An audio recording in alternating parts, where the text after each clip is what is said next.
Correlation.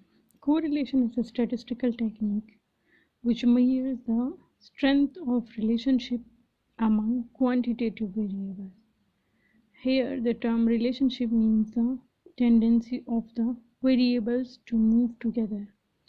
If there are only two variables, then simple correlation is used. For three or more variables, multiple correlation is used. If in multiple case one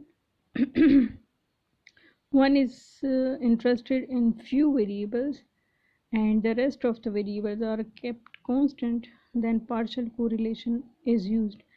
तो इसका मतलब क्या है कि correlation हमारे पास क्या है, ये क्या करता है, मेजर करता है strength of the relationship among quantitative variables है, ठीक है। और इस अगर दो वेरिएबल्स हैं तो सिंपल कोरिलेशन यूज़ होगा, और अगर दो या दो से तीन या उससे ज़्यादा है तो मल्टीपल कोरिलेशन यूज़ होगा। और अगर मल्टीपल केस में एक में हम इंटरेस्टेड कुछ वेरिएबल्स में हम इंटरेस्टेड हो तो जो बाकी वेरिएबल्स होंगे उनको हम कांस्टेंट रखें, तो वो क्या कहलाता है, पार्शियल कोरिलेशन कहलाता है, ठीक है। पार्शियल कोरिलेशन फिर यूज़ किया जाता है। अब है हमारे पास सिंपल कोरिलेशन,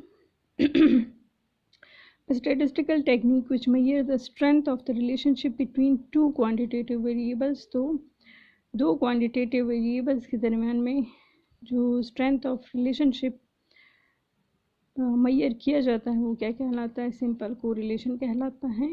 फिर टाइप्स ऑफ कोरिलेशन हमारे पास हैं, पॉजिटिव कोरिलेशन, नेगेटिव कोरिलेशन।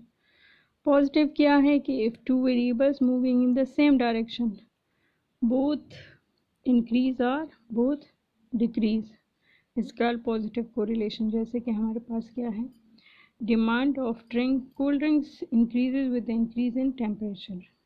मतलब क्या है कि जैसे हमारे पास टेम्परेचर इंक्रीज़ होगा तो कोल्ड ड्रिंक की डिमांड भी इंक्रीज़ होगी। इस तरह से carrot consumption is related to good eyesight, यानी अच्छे आईसाइट के लिए जो है कैरेट जो है वो बहुत ज़्यादा ज़रूरी है।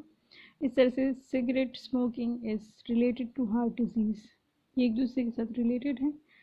An increase in the number of hours spend on study usually lead to an increase in marks obtain by student. जितना ज़्यादा आप लोग पढ़ोगे उतना ही ज़्यादा आप लोगों के मार्क्स भी अच्छे आएंगे। Alcohol consumption is related to birth defects. इस तरह से नेगेटिव में क्या होगा कि एक अगर इंक्रीज होता है तो दूसरा डिक्रीज होगा, one increase the other decreases, moving in the if the two variables are moving in the opposite direction, तो वो क्या कहलाते हैं, नेगेटिव कोरिलेशन कहलाते हैं। जैसे कि demand of woollen clothes decreases as temperature increases, ठीक है। जैसे जैसे गर्मी बढ़ती जाती है तो वूलन की डिमांड भी कम हो जाती है। तो ये सारे एग्जांपल्स है। इस तरह से age of a car and its resale price, जितनी कार की प्राइस जो है फिर टाइम के साथ साथ जो है वो चेंज होती जाती है। टाइम के साथ क्या कि जब टाइम गुजरता है तो फिर, या अभी जो कार आप लोगों ने ली है उसको अगर रीसेल करोगे तो उसकी वही प्राइस नहीं होगी, ठीक है। Years of experience and number of typing mistakes, जितने ज़्यादा बंदे का एक्सपीरियंस होता है तो उसके साथ टाइपिंग मिस्टेक्स भी कम होते जाते हैं। इस तरह से ज़ीरो कोरिलेशन क्या होगा, अगर दोनों वेरिएबल के दरम्यान में कोई भी रिलेशनशिप ना हो, then the correlation between them will be zero and the variables are called uncorrelated variable। जैसे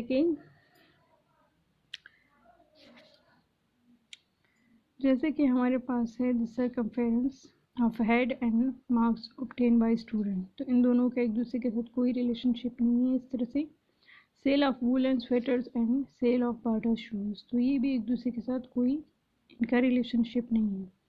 number of white kids in city and road accident in it, तो इनका भी एक दूसरे के साथ कोई ताल्लुक नहीं है, ठीक है। परफेक्ट कोरिलेशन क्या होगा कि if a constant change in a value in the values of one variable is in complete association with the corresponding constant change in the values of other variable, it is called perfect correlation। जैसे कि हमारे पास x है 2 4 6 8, मतलब कि ये increase हो रहा है, तो x भी देखें तो 5 8 11 और 14 ये भी इंक्रीज हो रहा है, तो ये हमारे पास क्या है, परफेक्ट पॉजिटिव कोरिलेशन। अगर दूसरी एग्जांपल देखें तो 1 2 3 4 है, y में जो है 20 15 10 और 5, x जो है वो इंक्रीज हो रहा है और y जो है वो डिक्रीज हो रहा है, तो ये क्या है, perfect negative correlation. Methods of measuring correlation हमारे पास क्या है, correlation can be measured by any of the following method. Number 1 जो है ये हमारे पास ग्राफिकल मेथड है। According to this method scatter diagram is constructed. Graphic method में क्या होगा, स्कैटर डायग्राम को कंस्ट्रक्ट किया जाता है which make it possible to see whether correlation between two variable exist or not, if exist whether it is positive or negative। ठीक है, तो स्कैटर डायग्राम से हमें पता चलता है उसकी डायरेक्शन से कि वो पॉजिटिव हैं या नेगेटिव हैं, वो हम देखते हैं। This method give us just rough idea about the correlation. दूसरा हमारे पास फार्मूला मेथड है, तो फार्मूला मेथड में क्या होता है, numerical measure of degree and the direction of the linear relationship between two variables is called coefficient of correlation. Kerr Pearson in 1890 identified a coefficient of correlation known as Pearson product moment correlation coefficient। इसका दूसरा नाम क्या है, Pearson product moment correlation coefficient है, और ये हमारे पास एक डायरेक्ट मेथड है और दूसरा शॉर्टकट मेथड है। डायरेक्ट मेथड का फार्मूला क्या है, rxy is equal to summation x minus x bar into y minus y bar divided by under root summation x minus x bar whole square into summation y minus y bar whole square। और इसकी limit जो है, जब आप लोग r find करोगे तो इसका आंसर जो है -1 और +1 के बीच में ही आएगा, इससे ना ज़्यादा आएगा और ना ही कम आएगा। अगर कम या ज़्यादा आए तो इसका मतलब क्या होगा कि आप लोगों ने गलत फाइंड किया है, कोई मिस्टेक की है। दूसरा जो शॉर्टकट मेथड का फार्मूला है वो क्या है, n summation x y minus summation x summation y under root n summation x square minus summation x का whole square into n summation y square minus summation y का whole square. और interpretation of coefficient of correlation, the numerical value indicate the strength of relationship while the sign only।